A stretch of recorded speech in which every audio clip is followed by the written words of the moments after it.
عامر صاحب، سعودی عرب، متحدہ عرب امارات اور قطر ایرانی حملوں کی زد میں ہیں. آپ کے خیال میں کیا ایران مزید شدت لائے گا حملوں میں، یا دوسری طرف سے جیسے سعودی عرب کا بھی پوائنٹ آف ویو سامنے آیا اور ایک مسلم دنیا کی اسٹریٹ ہی نہیں مغربی دنیا کی رائے عامہ بھی اکثریتی رجحان ایران کے حق میں دکھائی دے رہا ہے کہ ایسے وقت میں سعودی عرب کوئی اقدام اٹھا سکے گا؟ ہمیں پریکٹیکلی بھی کچھ نظر آئے گا یا ایک محتاط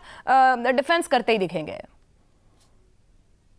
اچھا، یہ سوری آپ کی آواز بڑی کٹ رہی تھی، میں صحیح طرح سے سمجھ نہیں پایا، لیکن جہاں تک میں نے سنا آپ کے سوال کو، اچھا دیکھیں، یہ اس صورتحال اس جگہ پر پہنچ گئی ہے جہاں تک مجھے سمجھ آ رہی ہے کہ اب اسرائیل اس کو ایک اینڈ گیم کی طرف پش کرنے کی کوشش کر رہا ہے، اور وہ اینڈ گیم اس کو یہ بھی سمجھ آ گئی ہے کہ جو اس کا بنیادی مقصد ہے کہ ایران کو بطور ایک فعال ریاست کے بالکل اس کو ملیامیٹ کرنا، اس کو شاید اب یہ بھی سمجھ آ رہی ہے کہ امریکہ میں بھی پیشنس اس جنگ کے لیے کم ہوتا جا رہا ہے اور شاید وہ اکیلا یہ کام نہ کر سکے، تو اب وہ تمام خلیجی ممالک کو اس جنگ کے اندر گھسیٹنے کے لیے وہ اپنا پورا زور لگا رہا ہے، اور کوئی تک نہیں بنتا یہ جو حملہ اس نے 5 آئل فیلڈ کے اوپر کیا ہے، کیونکہ یہ حملہ جتنا ایران کے اوپر ہے یہ اتنا ہی قطر کے اوپر بھی ہے، جو کہ اس وقت جن کو وہ پروٹیکٹ کرنے کا ایک ڈرامہ اسرائیل نے لگایا ہوا ہے. یہ جوائنٹلی آپریٹڈ گیس فیلڈ جو ہیں یہ یونٹائزیشن بیسس کے اوپر اپنے پیسے کاٹتی ہیں، تو یہ اتنا ہی حملہ